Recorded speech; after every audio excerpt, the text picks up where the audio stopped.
Assalamualaikum warahmatullahi wabarakatuh. Salam sejahtera untuk kita semua. Perkenalkan, kami dari kelompok 3 akan mempresentasikan tentang interferensi gelombang elektromagnetik. Sebelumnya saya akan memperkenalkan anggota kelompoknya. Yang pertama ada Rahmadini, ada Sylvia, ada Naomi, ada Dira, ada Zahra, ada Arahman, Irdan, Putri, dan Nurlela. Selanjutnya yaitu pembacaan materi. Yang pertama akan disampaikan oleh saya sendiri. Baiklah, yang pertama itu ada gelombang adalah osilasi yang merambat. Gelombang elektromagnetik adalah perambatan osilasi medan listrik dan medan magnet. Yang pertama ada laju perambatan gelombang elektromagnetik. Dalam ruang hampa, laju perambatan gelombang elektromagnetik adalah C sama dengan 2,99792458108 meter per sekon yang seringkali dibulatkan menjadi 3 dikali 10 pangkat 8 meter per sekon. Dalam medium, laju perambatan gelombang elektromagnetik berkurang. Dalam intan, cahaya yang merupakan salah satu jenis gelombang elektromagnetik merambat dengan kecepatan laju 1,24 dikali 10 pangkat 8 meter per sekon. Yang kedua itu ada frekuensi dan panjang gelombang. Hubungan antara laju, frekuensi, dan panjang gelombang diberikan oleh C sama dengan lambda dikali F atau frekuensi. Jangkauan frekuensi gelombang elektromagnetik yang sangat lebar disebut dan dikelompokkan atas sejumlah spektrum yang memiliki bidang aplikasi berbeda-beda. Yang pertama itu ada gelombang radio. Gelombang radio panjangnya lambda besar dari 10 pangkat 3. Gelombang radio menengah itu antara lambda besar dari 10 pangkat 2, lambda kecil dari 10 pangkat 3. Gelombang radio pendek itu lambda besar dari 10, lambda kecil dari 10 pangkat 1. Gelombang berdasarkan kesepakatan internasional, jangkauan frekuensi gelombang radio diklasifikasikan atas sejumlah daerah frekuensi berikut, seperti yang terlihat pada tabel. B itu ada gelombang mikro, panjangnya besar dari 10 pangkat min 3, kecil dari 10 pangkat min 1. Gelombang mikro digunakan untuk memancarkan sinyal televisi dan telepon melalui cakram logam yang dipasang di pemancar-pemancar. Yang C itu ada gelombang inframerah, panjangnya besar dari 7 dikali 10 pangkat min 7, kecil dari 10 pangkat min 3. Detektor inframerah digunakan oleh tim penyelamat untuk mendeteksi orang atau oleh tentara dalam penyerangan dalam tempat berasap. Yang D itu ada gelombang tampak, panjangnya besar dari 4 dikali 10 pangkat min 7, kecil dari 7 kali 10 pangkat min 7. Cahaya tampak adalah gelombang elektromagnetik yang sangat membantu manusia atau hewan untuk melihat benda-benda di sekelilingnya. Yang E itu ada gelombang ultraviolet, panjangnya besar dari 10 pangkat min 8, kecil dari 4 dikali 10 pangkat min 7. Sinar ultraviolet sering digunakan untuk memendarkan material yang disebut fosfor untuk berpendar sehingga menghasilkan warna tertentu. Sinar ini berbahaya untuk sel-sel hidup. Yang F itu ada sinar X. Sinar X panjangnya besar dari 5 kali 10 pangkat min 11 dan kecil dari 10 pangkat min 8. Sinar X digunakan dalam kedokteran untuk mengamati kerusakan pada tulang seperti patah tulang. Terus yang G, sinar gamma. Panjangnya kecil dari 5 kali 10 pangkat min 11. Sinar gamma dihasilkan akibat perubahan susunan inti atom akibat peluruhan radioaktif. Sinar gamma sangat energetik dan memiliki kemampuan penembusan yang kuat. Sekian, terima kasih. Assalamualaikum warahmatullahi wabarakatuh. Perkenalkan, saya Rahmadini, BP 21 11 12 2020 dari kelas Fisika THPA. Kali ini saya akan mempresentasikan PPT dari kelompok 3, yaitu tentang interferensi gelombang elektromagnetik. Nah, dalam subbab 11.3 itu adalah indeks bias. Indeks bias merupakan laju perambatan gelombang elektromagnetik terbesar tercapai ketika merambat dalam ruang hampa. Nah, jika gelombang elektromagnetik masuk ke dalam material, maka laju dan panjang gelombangnya berkurang, tetapi frekuensinya tidak berubah. Nah, indeks bias adalah suatu besaran yang menentukan laju cahaya dalam material. Dengan rumusnya, N sama dengan C per Cm. Keterangannya, N adalah indeks bias material, C-nya adalah laju cahaya dalam ruang hampa, Cm adalah laju cahaya dalam material. Nah, dengan menggunakan hubungan C sama dengan delta F dan Cm sama dengan delta M dikali F, maka persamaan yang dapat kita tulis yaitu N sama dengan delta F per delta MF sama dengan delta per delta M. Dengan keterangan, delta merupakan panjang gelombang dalam ruang hampa dan delta M merupakan panjang gelombang dalam material. Nah, kemudian ada bisa kita lihat di sini adalah tabel indeks bias beberapa material. Contohnya ketika materialnya intan itu indeks biasnya 2,419, kuarsa 1,458, botol gelas 1,520, dan bisa kita lihat lagi sampai karbon dioksida yaitu 1,00045. Nah, tampak dari tabel bahwa indeks bias udara atau gas sangat mendekati 1. Nah, dengan demikian, untuk praktisnya laju perambatan cahaya di udara diambil sama dengan perambatan cahaya dalam ruang hampa.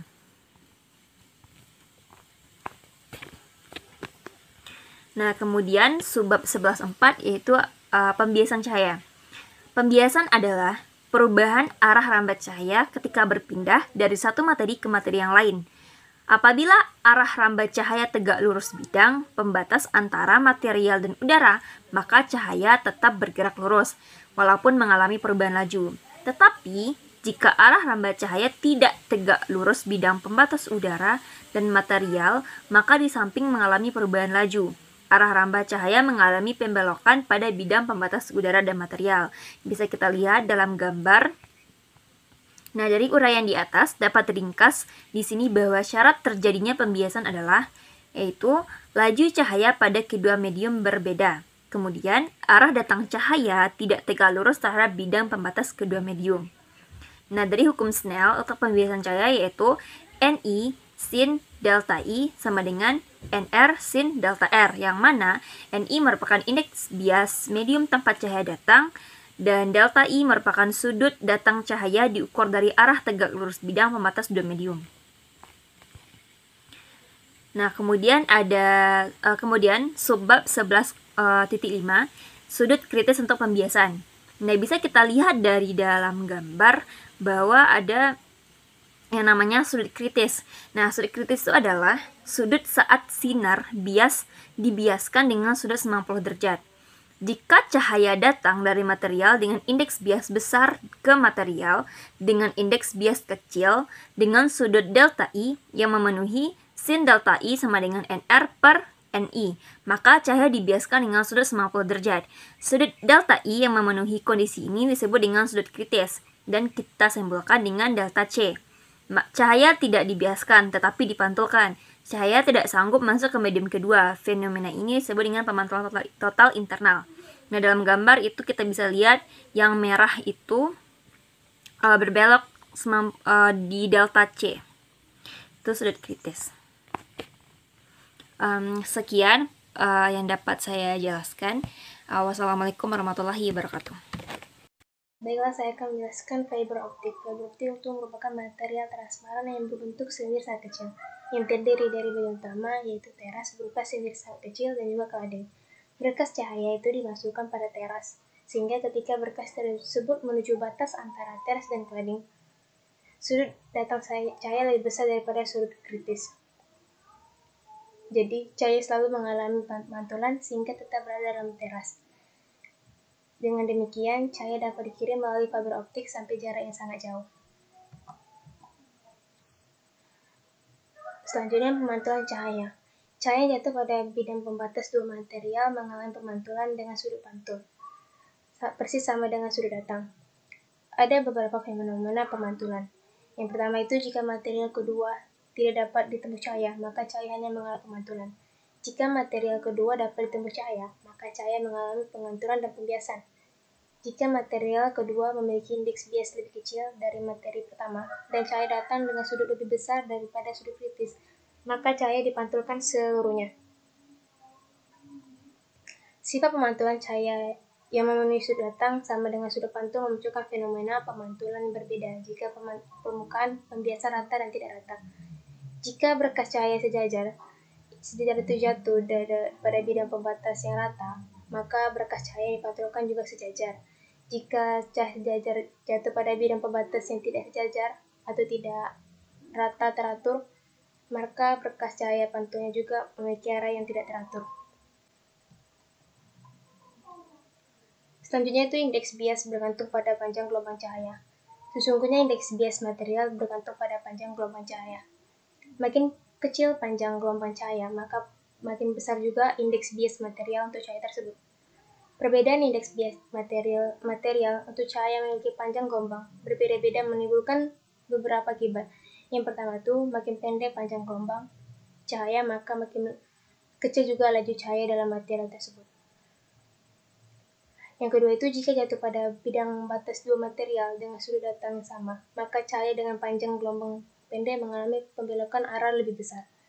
Dan yang ketiga itu jika cahaya putih jatuh pada bidang batas dua material, maka cahaya tersebut akan terurai atas berkas-berkas dengan panjang gelombang berbeda, karena masing-masing berkas memiliki sudut bias yang berbeda-beda. Seperti pada gambar ini, pergeseran arah rambat cahaya itu adalah D. Misalkan tebal medium adalah T, maka hubungan antara sudut I dan R dapat diperoleh dari hukum Snell, yaitu N1 sin I sama dengan N2 sin R.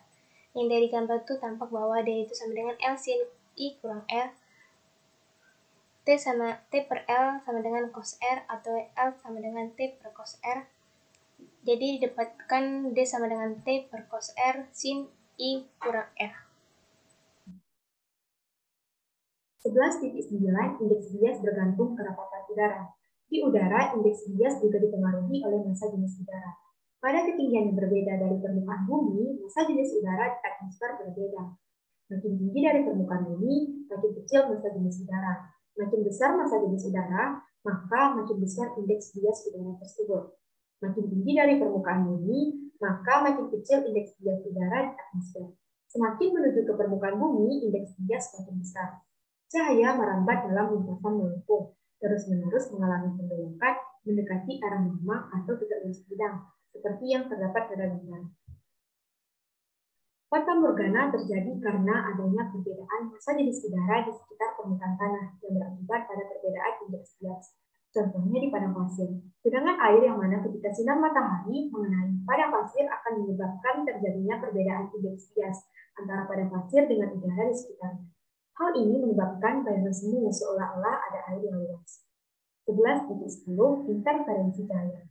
Percobaan tentang interferensi celah ganda pada cahaya merupakan percobaan monumental yang dilakukan oleh Thomas Young.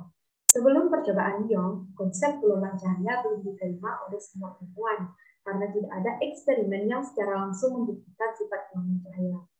Akibatnya, teori partikel cahaya yang dirumuskan oleh Newton masih diterima sebagai orang. Kesulitan dalam melakukan eksperimen tersebut muncul akibat panjang gelombang cahaya yang terlalu pendek dan peralatan yang ada pada saat itu tidak mendukung untuk mengukur panjang gelombang cahaya secara langsung. 11.11 Interferensi celah ganda. Pada gambar pertama merupakan skema eksperimen interferensi celah ganda oleh Young, dan gambar yang kedua merupakan contoh pola gelap terang yang berbentuk pada layar. Yang menggunakan sumber monokromatik S. Di depan sumber terdapat dua celah S1 dan S2 yang memiliki jarak persis sama dari sumber. Dengan demikian, fase gelombang pada S1 dan S2 tepat sama. Dengan prinsip Huygens, celah S1 dan S2 berperan sebagai sumber gelombang baru. Pola interferensi diamati pada layar yang berjarak L dari celah. Interferensi konstruktif terjadi jika selisih jarak tempuh gelombang dari dua sumber merupakan kelipatan bulat dari panjang gelombang. Sedangkan interferensi destruktif terjadi jika selisih jarak tempuh gelombang dari dua sumber merupakan kelipatan ganjil dari setengah panjang gelombang. Selisih jarak tempuh cahaya dari dua sumber adalah delta X sama dengan X2 dikira X1. Dengan demikian, syarat interferensi konstruktif adalah D sin theta sama dengan 0, lambda, 2 lambda, 3 lambda, dan seterusnya. Dan syarat interferensi destruktif adalah D sin theta sama dengan 1/2 lambda, 3/2 lambda, 5/2 lambda, dan seterusnya. Jarak antara dua garis berdekatan. Jarak dua garis terang berdekatan sama dengan jarak antara dua garis gelap berdekatan. Garis terang pertama, yaitu garis terang pusat, berada pada sudut yang memiliki D sin theta sama dengan 0 atau theta sama dengan 0. Garis terang berikutnya berada pada sudut yang memiliki D sin theta sama dengan lambda atau sin theta sama dengan lambda per D. Seperti pada gambar, dari gambar tersebut dapat kita ketahui delta Y per L sama dengan tan theta atau delta Y sama dengan L tan theta. Pada percobaan interferensi dua celah, umumnya nilai theta sangat kecil. Untuk theta yang sangat kecil, berlaku hubungan tan theta kongruen dengan sin theta. Dengan mensubstitusikan beberapa persamaan diperoleh delta Y kongruen dengan L lambda per D. Kisi oleh celah banyak atau kisi. Kisi adalah goresan garis sejajar yang jumlahnya banyak. Kisi sering digunakan sebagai monokromator, yaitu alat yang digunakan untuk memisahkan warna tertentu dari cahaya putih. Jika jumlah celah n, maka lebar garis terang memenuhi lebar alfa 1 per n. Sedangkan intensitas memenuhi intensitas alfa n kuadrat. Misalkan jarak antar celah adalah D dan jumlah celah adalah N. Selisih lintasan berkas dari dua celah berdekatan adalah delta X yang memenuhi delta X sama dengan D sin sigma. Interferensi konstruktif terjadi jika selisih lintasan tersebut merupakan kelipatan bulat dari panjang gelombang, yaitu delta X sama dengan 0 lambda, 2 lambda, 3 lambda, atau seterusnya. Atau D sin theta sama dengan 0 lambda, 2 lambda, 3 lambda, dan seterusnya. Kebergantungan intensitas terhadap sudut diberikan oleh rumus di mana alfa dalam kurung siku sin n delta per sin sigma tutup kurung siku kuadrat, dengan sigma sama dengan pi D sin theta per lambda. Kisi dapat diuraikan untuk menguraikan berkas yang mengandung sejumlah panjang gelombang atas gelombang-gelombang penyusunnya. Gelombang yang berbeda memiliki maksimum pada sudut yang berbeda. Dasar kerja difraksi pada dasarnya adalah menciptakan sumber gelombang baru yang posisinya bersifat periodik. Contohnya, kita buat goresan-goresan periodik di suatu permukaan dan permukaan tersebut bersifat sebagai pemantul cahaya. Secara visual, pola interferensi semacam ini dapat dilihat pada permukaan CD yang sudah berisi lagu-lagu atau film, bukan CD kosong. Lagu-lagu atau film terekam pada permukaan CD sebagai titik-titik yang susunannya mendekati periodik. Dengan demikian, cahaya putih yang jatuh pada permukaan CD terurai atas warna yang berbeda-beda ketika dipantulkan. Berikutnya yaitu difraksi. Difraksi merupakan suatu peristiwa pembelokan gelombang ketika menjalar melalui celah sempit atau tepi yang tajam.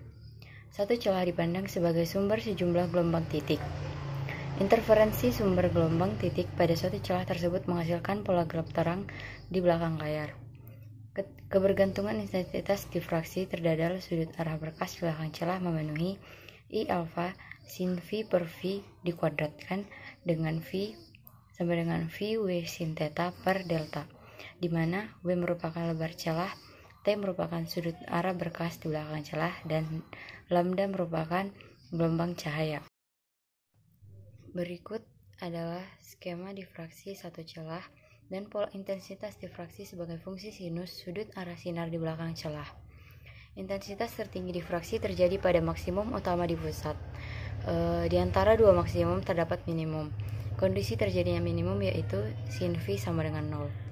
Untuk sudut tempat terjadinya minimum utama memenuhi theta isoformis lambda per W. Lebar maksimum utama dalam sudut adalah 2 theta isoformis lambda per W.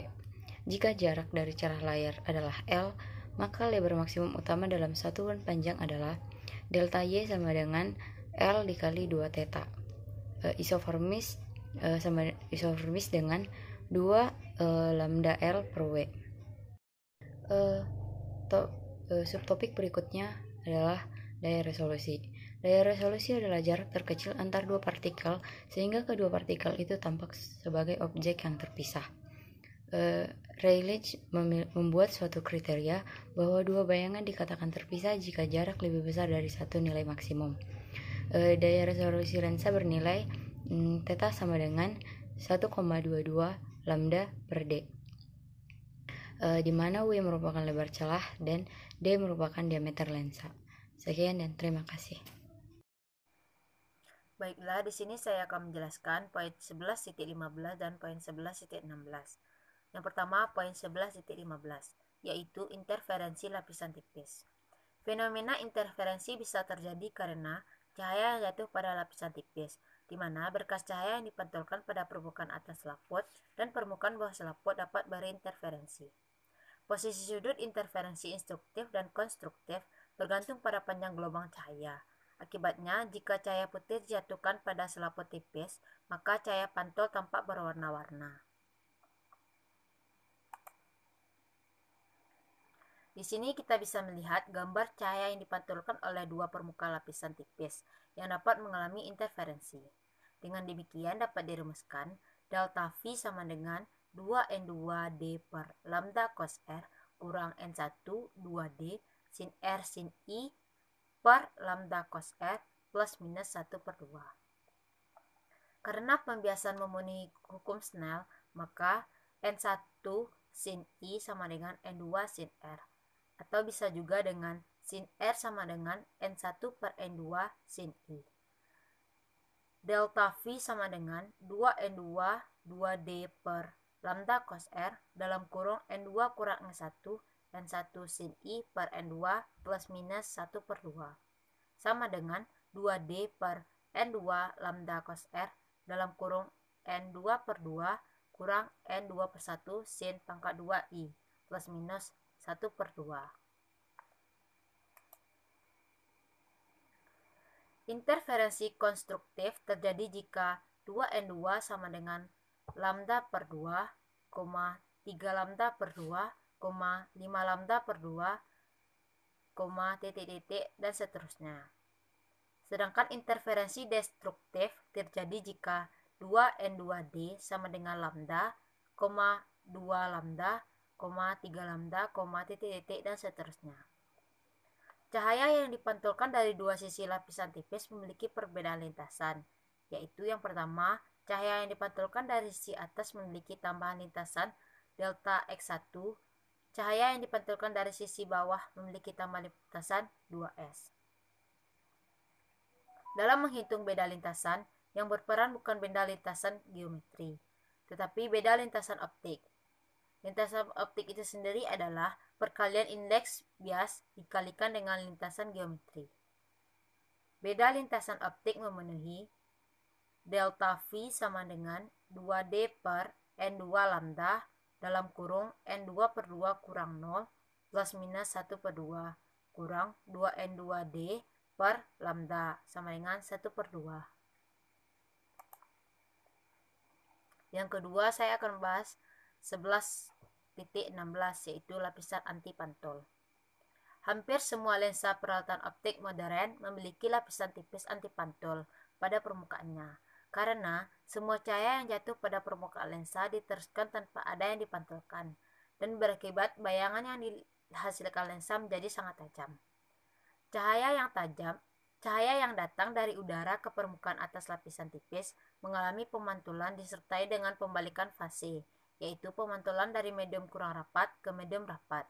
Sedangkan cahaya yang dipantulkan pada sisi bawah lapisan tipis, yaitu bidang batas antara lapisan tipis dan lensa, juga mengalami pembalikan fase yang berakibat delta V sama dengan 2N2S kurang N1 delta X1 per lambda plus minus 1 per 2. Jika indeks bias lensa lebih besar daripada indeks bias lapisan antipantul, maka kondisi terjadi interferensi konstruktif untuk lapisan tipis persis sama dengan kondisi terjadinya interferensi destruktif lapisan antipantul dan sebaliknya. Dan jika indeks bias lensa lebih kecil daripada indeks bias lapisan antipantul, maka kondisi terjadinya interferensi konstruktif untuk lapisan tipis persis sama dengan kondisi terjadinya interferensi konstruktif lapisan pantul. Begitu pula sebaliknya. Polarisasi cahaya. Ketika arah osilasi medan selalu mempertahankan arahnya selama gelombang merambat, maka gelombang tersebut dikatakan memiliki polarisasi bidang. Gelombang dengan arah isolasi medan yang berubah-ubah secara acak dikatakan gelombang yang tidak terpolarisasi.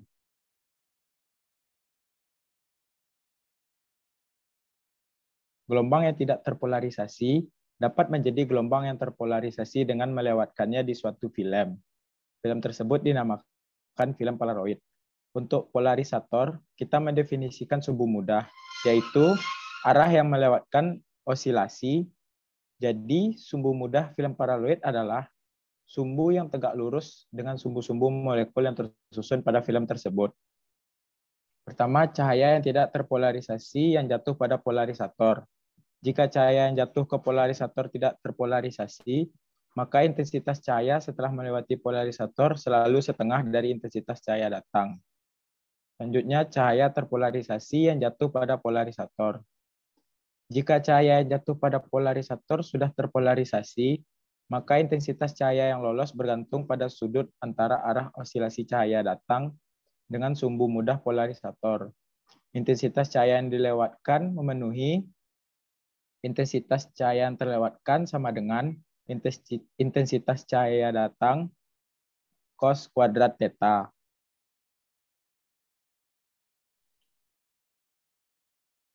Selanjutnya, polarisasi oleh permukaan.